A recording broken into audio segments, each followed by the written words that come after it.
La doctora Ina Blom va a impartir una conferencia titulada Inframachinic Weather, Two Cases of Atmospheric Fabrication.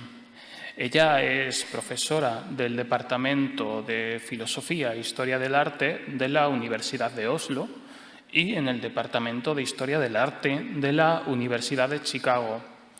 Fue la directora del proyecto Archive in Motion, que investigaba la relación entre el desarrollo tecnológico, el archivo y la sociedad.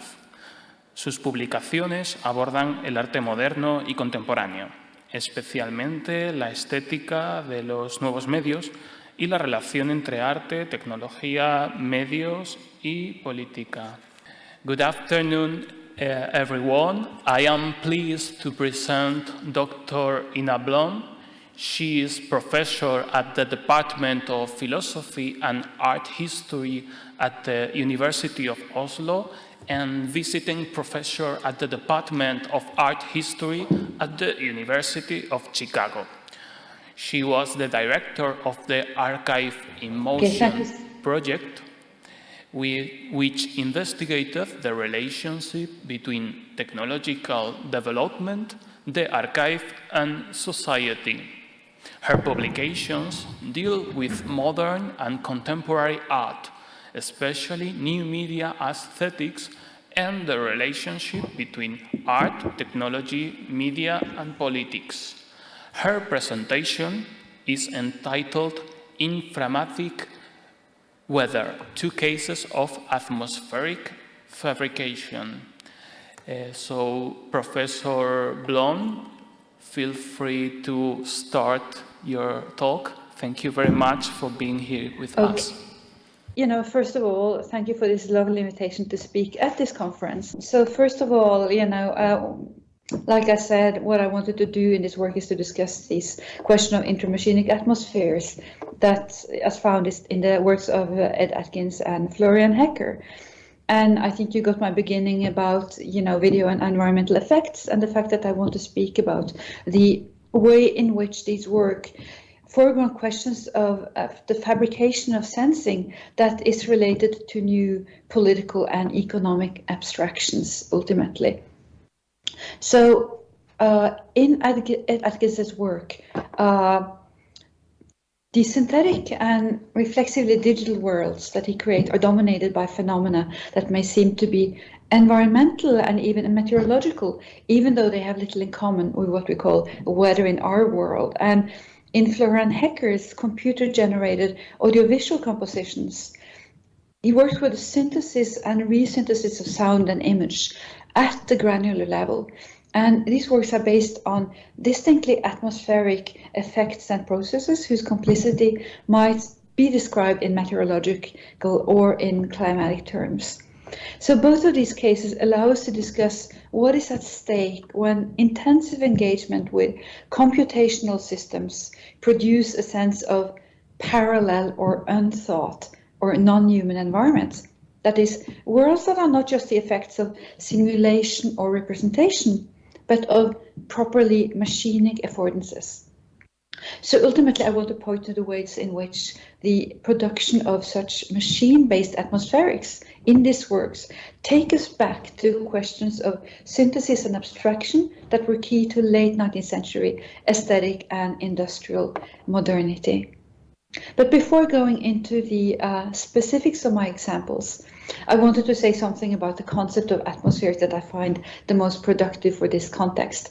So I was using here the concept of from Derek McCormack of atmospheric envelopment, because it resists this usual idea that atmospherics is just about being in the middle of something, being immersed, and also the idea that there's some kind of distinction between atmospheres and things or objects. So atmospheric envelopment names the process of differential fabrication or shaping in relation to an atmospheric milieu, a form of construction that generates a capacity to sense variation in that milieu.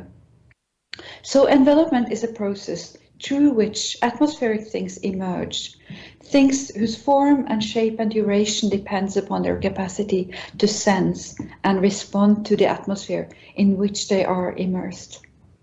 Now, this is a perspective that's particularly useful when trying to think atmospheres from the perspective of technical operations and machine realities, as opposed to our intuitive conception of the human environment as an unmediated natural surround. So importantly, this is a theory of atmospheres that address human and non-human entities alike. And the critical question in each instance is how capacities to sense vague and fleeting variations in elemental conditions are constructed. So such a perspective also questions what exactly it means to sense and what it is that is being sensed. So this is where I wanted to take a cue from artistic practices that experiment with or stretch the very question of sensing, and the techniques and technologies and devices that are deployed for this purpose. So let's watch this video now and let's hope that everything works.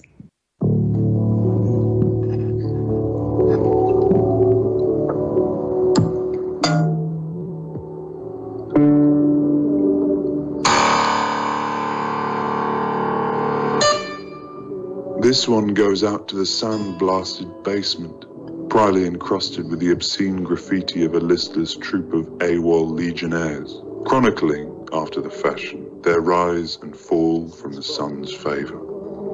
Sort of locked between different lands betwixt in time.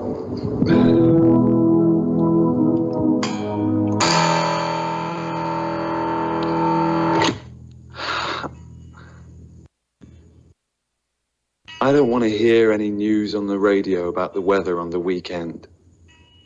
Talk about that. Once upon a time, a couple of people were alive who were friends of mine. The weathers they lived in. Christ. The sun on those Saturdays.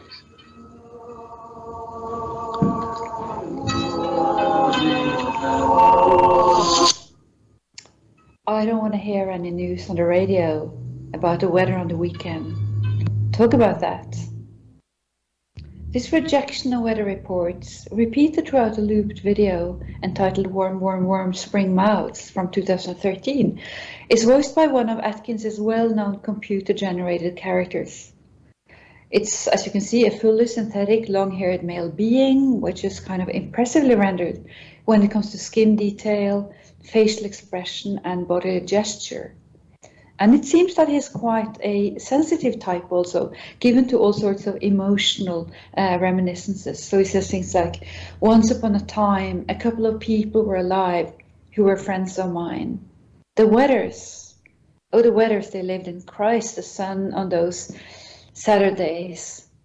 Now, on first appearance, this might seem to evoke fantasies of a fantasy that is by now all too familiar. Here is a fully formed simulacral person, trapped inside a world of ever-increasing algorithmic perfection, but still somehow nursing the trauma of separation from a world where sunlight falls on real, non-replicable bodies who live for a while, enjoy some good times, and then die. A world marked by, among other things, constant weather changes and real consequences, where nerve cells are vibrating to the beat of each tiny change in the environment. On closer look, however, there is no shortage of weather in the synthetic world of warm, warm, warm spring mouths either. As you can see, there's wind, for instance, or something that looks like wind, because it makes the abundant and emphatically computer-generated hair of the protagonist move about in a variety of ways. So as you can see, sometimes it moves the way hair moves underwater, and sometimes in ways that obey a different set of physical laws than those regulating normal human bodies.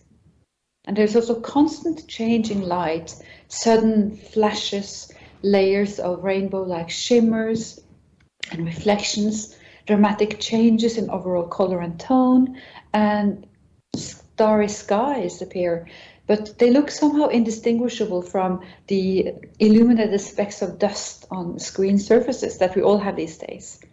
And you have also seen now cloudy blurs that appear as if by random, only to change abruptly into the type of crisp whiteness of a trademark Apple design universe. So just like the wind, the light also seems to follow some kind of autonomous logic. So if you try to look for natural law sources, it doesn't make much sense. But whether it is, in all of its apparent contingency and power. So it's the kind of weather in which subtitle stripes, as you can see here, cast dark shadows, and where liquid spills from the sky in elegant splashes, and where a single perfect droplet hovers in bright white mid-air, briefly framing a diamond in free fall. So like the sun on those Saturdays, this weather also appeared to be genuinely lived in, a fully formed climate proper to the work's digital protagonist, profoundly impacting his actions and behaviors and moods. So the question is only what sort of life this is and how it compares with life in other more familiar weather systems. So given the recurrence of similar forms of life across a number of Atkins's work, they might in fact deserve something like a weather report of their own. And realistic rendering of complex phenomena such as weather and hair is of course the benchmark of computer game simulation. But the unfamiliar climatic conditions in Atkins's work signals that the question of simulation is not really at stake here. If there's snow in his work, it's never exactly snow, as you can see, but some kind of white, chalky stuff that thrives in all sorts of color light and keep falling in the most artificial of environments. But its behavior is also similar enough to other weather phenomena to suggest that what we are exposed to here is actually a complete computational life system. A system that also, as I'm sure you heard in the first video, also has its specific oral dimension. So there are regular outbursts of music, brief snippets of familiar hits, or alone instrumental effects, and also all sorts of swishes and beeps and clicks and claps and sighs and pulps that underscore the discrete rhythmic nature of the climatic patterns. And underneath it all, you often hear the quiet hum of a work environment, perhaps that of the studio that is producing this very world, because just like in realistic weather simulations in computer games, all of these things, artificial as they are, convey a sense of things happening beyond the immediate horizon of vision, of background operations that may or may not be commensurable with whatever else is going on, or that just give a general indefinite sense of mood or humor or something like that. So the more time you spend with his works, the more they seem to suggest new forms of intramachinic being and intramachinic sensing coming into existence, being made. Now, digital technologies are often described as a series of abstraction layers, a term that points to the crucial distinction between, for instance, fiber optic cables underneath the sea, computer protocols, and all sorts of computer software, as well as the fact that we rarely have more than an inkling of their layered interaction or interrelation. But also more intimate forms of abstraction are also indicated in the proliferation of recent theories that suggest that there are in fact modes of sensing and modes of experience proper to algorithmic operation and to digital networks. So you can, for instance, find this in the work of Luciana Parisi or Mark Hansen and Catherine Hales or Anna Munster. And I'm sorry there's not time here to discuss these works, their theories in any detail. So let's move on to the work. Atkins's work seem to intuit and reflexively frame such understandings of non-human algorithmic atmospheres. The slim bridge between Atkins's human-looking avatars and our human reality is by the same token also the measure of their radical difference, their estrangement. So the characters' shifting emotions are at once familiar and intensely alien, since these shifting emotions seem above all to be related to the very tools of their digital fabrications. That is, the tools through which they emerge as sensing beings. So one of the characters may express himself like this. I'm so sorry. Real-time fur simulator, real-time fractures, rigid body solvers, complete interactivity, terrific polygon counts. And this is the protagonist in the video called Untitled Love, who puts it, this way, talking about himself, and also with a note of sadness or desperation in his voice. Also, the skin of the characters, while they're talking, may suddenly show up as texture maps, about to be further perfected, for instance, by a ZBrush human skin alpha brush tool. So heads and bodies suddenly become so-called polygroups, a set of polyhedrons separated from their 3D animation skeleton, so that a particular body part can be sculpted in more detail. And this is, for instance, when you can see the empty hollow of a still talking head tilted on the side and viewed from the cut-off neck. So what you have here is, in a sense, just your basic temperamental digital object in perfect accord with all the other digital objects in the scene, each of which seem to have its own affective range. I'm so sorry for all this skipping back and forth. A simulated cloud of smoke, a passing shadow, a pen mark is inevitably accompanied by sounds that emphasize the fact that each one is a distinct animate entity.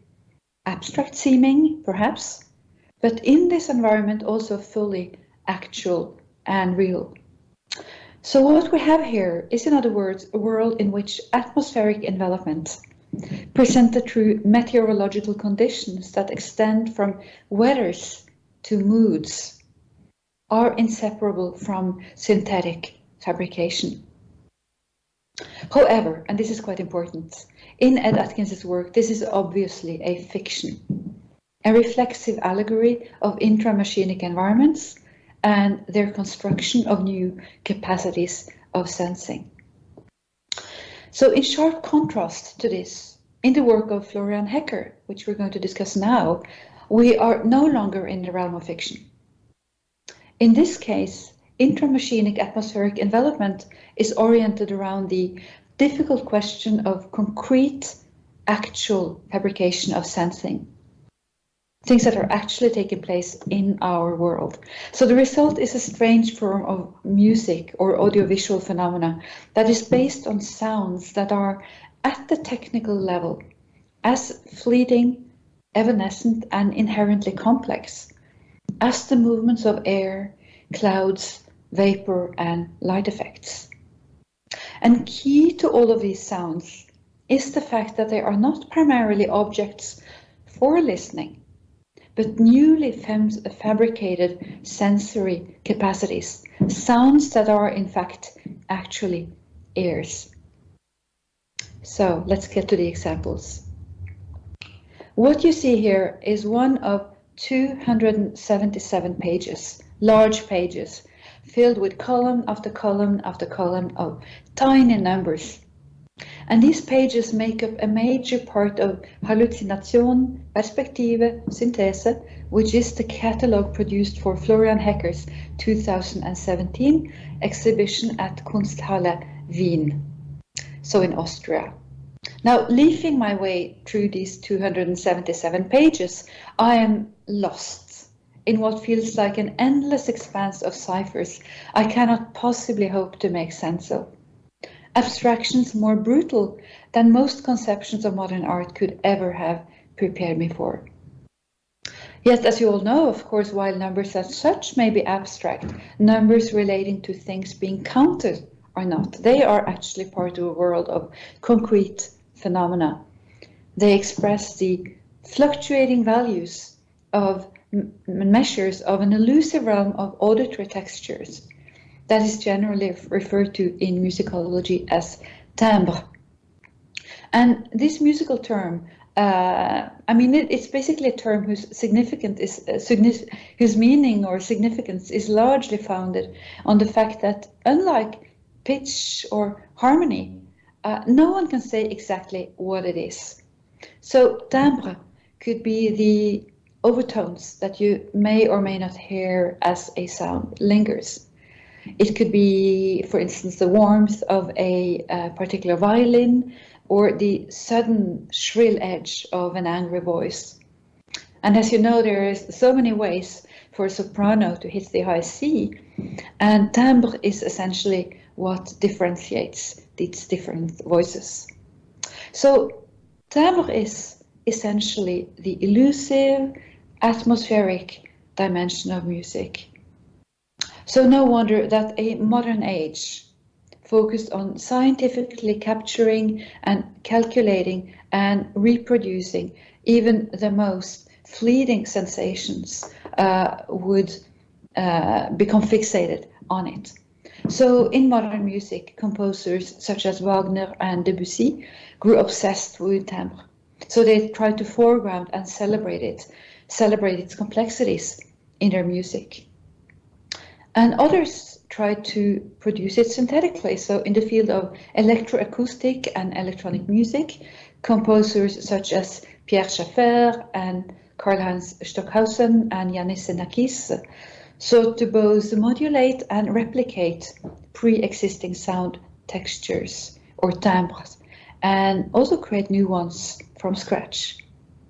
But if we're going to take the complexities of timbre seriously, the fact that it is essentially a sort of hybrid signature of a concatenation of events that includes not just the sound source, but also the ear and the brain of the individual listeners, then,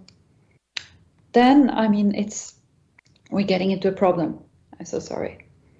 So the difficulty surrounding the question of timbre does, in other words, touch on some of the essential questions of atmospheric envelopment. What we deal with here is not just the production of sound, but the very fabrication of new capacities for sensing.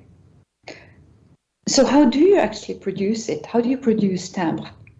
Has the challenge of timbre as a fundamentally synthetic phenomenon ever really been met? Now, the 277 pages of numerical values that I showed you, they attest to a radical effort to not just overcome this challenge, but to keep the very question of timbre as such alive. These pages are a printout of a computational process that replicates at the machine level the very process of listening. So the ciphers, in fact, represent the inner sound heard by a machine, and might also in principle be used to regenerate such hearing. The key context here, the field of research in which Hecker's work is intervening, is the crossroads between neurology and computer music. In the mid-1990s, researchers managed to create an exhaustive map of the primary auditory cortex of mammals, connecting each individual neuron to the specific auditory stimuli, the so-called time frequency representation patterns that would maximally excite it. At this stage, no attempt was made to invert the process, that is, to use such data to synthetically produce the sound of hearing.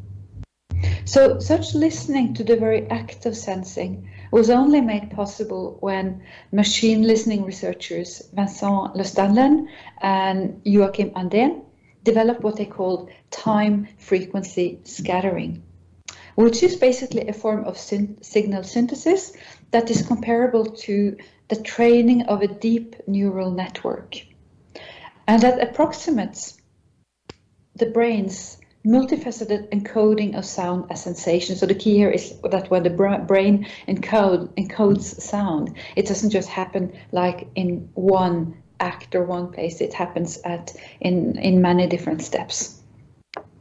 So this scattering was in fact a reference to a term used in quantum mechanics for microscopic phenomena such as the shimmering of a pearl or the reddish shade of a sunset. Evanescent effects that, just like timbre, seem to involve a radiating maze of non-uniformities. Now, this research was of course purely scientific. So it wasn't until Hecker heard about this work that it was appropriated for aesthetic purposes. In Hecker's view, time frequency scattering could create a new type of sound texture, a timbre that would effectively replicate the very event of listening, in this case by machine ears. So he started a collaboration with these researchers, and the collaboration entailed using time frequency scattering software to make an explicit remediation of the intertwined problems of sound, texture, and synthetic creation that emerged actually at the turn of the 20th century. So calling forth the ideas of Stéphane Mallarmé, of Claude Debussy, and of choreographer and dancer Václav Nijinsky, among others, this was a remediation that would recreate from within the expansive computational culture of the 21st century, that is today, the forces at work in the birth of artistic abstraction across the arts at the end of the 19th century. And at the center of all of this was a mythological creature, a creature that rarely visits contemporary imagination, notably a faun. So here we need to zoom out a little bit. 150 years on, from within the expansive computational culture we are living in, we are invited to revisit what was once known as modern art, a phenomenon that was less a particular series of styles, I think, than a form of aesthesis that once again today comes across as peculiarly acute, insistent, and restless. New existential uncertainties, a full-blown eco-crisis, rising fascism, geopolitical instability, technological development seemingly run amok, with new realms of sociality and sensation, as well as new forms of exploitation and new types of identities unfolding at unprecedented speeds. All of this places us in a situation that is in many ways similar, or at least analogous to that of the late 19th and early 20th century.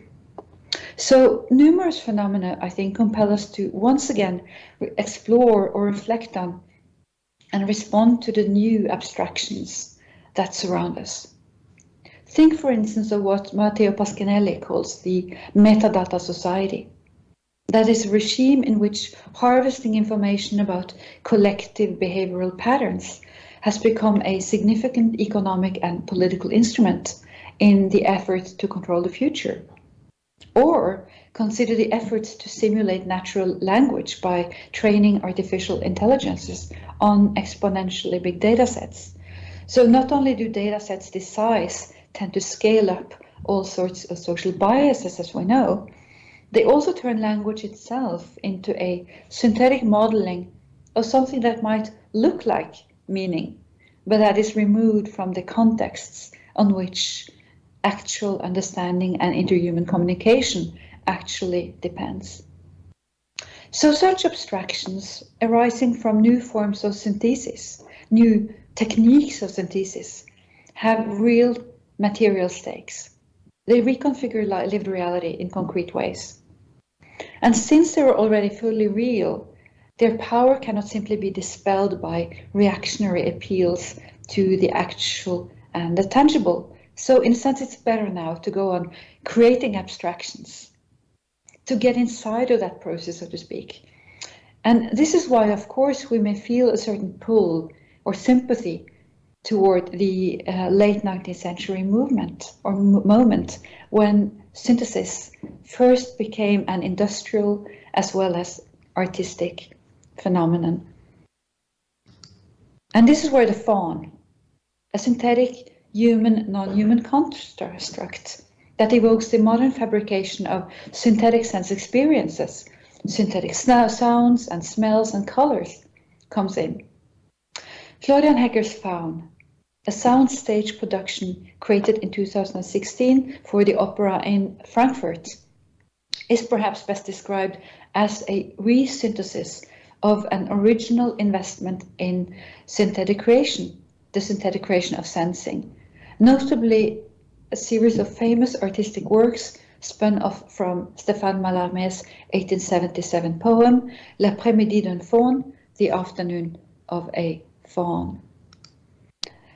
So Mallarmé's poem, as I'm sure many of you know, was an attempt to stage, in not true words, the very impossibility of grasping the elusive sensations produced by a faun's dream vision of seductive nymphs. So, taking off from Mallarmé's strings of metaphors, which are kind of swirling around an empty target, you can't grasp sensation with words, Debussy in 1894 presented Prelude à l'après-midi d'un faun, Prelude to the afternoon of a faun, which is an atmospheric symphonic poem in which tonality and harmony, so to speak, slipping away, foregrounding timbre as a very minimal melodic theme passes fleetingly, atmospherically from instrument to instrument. And 18 years later, Václav Nijinsky used Debussy's Prelude to the Afternoon of a Faun as the musical score for his ballet version of Mallarmé's poem, in which the dancers were made to perform difficult, anorganic, artificial movements, shockingly in bare feet. So the birth of modern ballet in many ways. Now, the controversies generated by these radically elusive and atmospherically oriented turn-of-the-century works still echo in Hecker's opera version. So here there's more abstraction on offer. On stage in Frankfurt were no singers or dancers, just three objects. So no singers or dancers on stage, just these three objects that you can see now. A syringe-like white column that is also being used as a loudspeaker, a wood-framed folding screen with densely plated white fabric, and a thin leaf green backdrop hanging freely in space. All of these tentative embodiments of the various sensing capacities evoked in Mallarmé's poem. And what about the music then? The music was essentially extracted from nothing, or more precisely from an undifferentiated timbral field produced by a machine learning or listening procedure known as wavelet scattering. Now, wavelets are analytic tools, a means of describing sound signals or data that is increasingly being used instead of the Fourier analysis that's been used in sound reproduction and sound synthesis since at least 100 years, actually more. For while Fourier analysis translates sound continuities into sine and cosine waves, wavelets makes it possible to do a more granular approach, reading sound as a number of discontinuous features that never actually need to be assembled. So you can really take a single sound apart in many different bits and reassemble them in new ways. And this is why Hecker could repurpose wavelets as the synthetic counterparts through the truly multifaceted way in which sound is sensed by the individual neuron. So the sound of hearing, of course, is notably elusive. And an individual wavelet, which is just a brief oscillation with an amplitude that starts at and returns to zero after a very brief increase, That's not something that you can actually listen to, but they can be scaled up. So the swooshes and swishes and swades of white noise that start of the first movement of the opera faun are the sounds of a vast multitude of wavelets listening to an initial signal provided by Hecker. So you'll be able to hear this in a little while.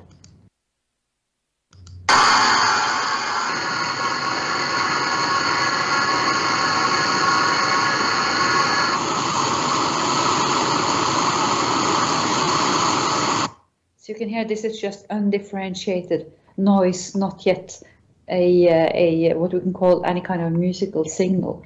But from this point onward, this entire timbral field keeps being reprocessed or relearned. It's listening to itself in ever new versions, the way I'm listening now to my own voice.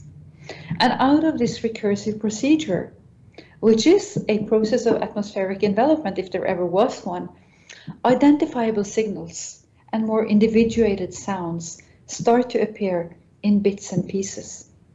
So by the second movement of the opera, you can start to hear distinct patterns, thanks also to the use of sieving algorithms that filter sound at a granular level, kind of eliminating sound material like a sculptor chipping away at the block of marble, if you will. So let's get to sample 2.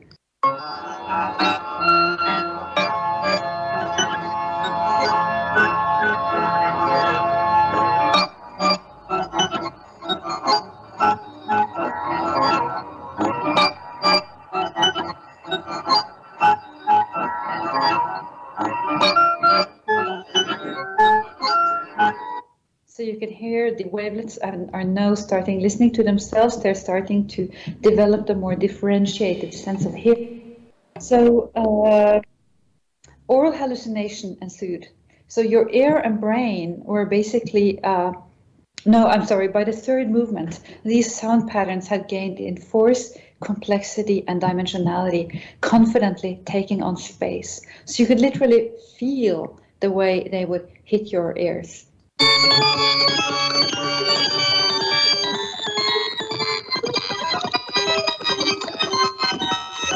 So actually, if you are in the room and you hear this, I mean, you start to have also oral hallucination yourself. So your ear and brain are, so to speak, developing new sensory capacities as a result of their interaction with these new listening, actual sonic beings. So what you have here is basically synthesis all the way down. In other words, elusive sensation, ceaselessly reworking sensation as this neural network drama unfolds, and ultimately enlisting the listener's brain in the process. So to cut a little bit short here, to get to the conclusion, what I want to underscore here, what I wanted to present today, is the realization of inframachinic atmospheres based on the technical construction of new sensory capacities. Capacities that, in and through acts of sensing, creates a constantly evolving milieu that is as complex, elusive, and changeable as any natural milieu. So the abstractions and synthesis involved in this process, including the historical reference back to Mallarmé, Debussy, and Nijinsky, point to the challenges of thinking the environment in the age of digital technologies, and the need for us to account for the specific techniques and agents of sensing through which environments are experienced, described, measured, and accounted for. So ultimately, it teaches us that sensation is the one thing we cannot take for granted. Thank you so much for your attention.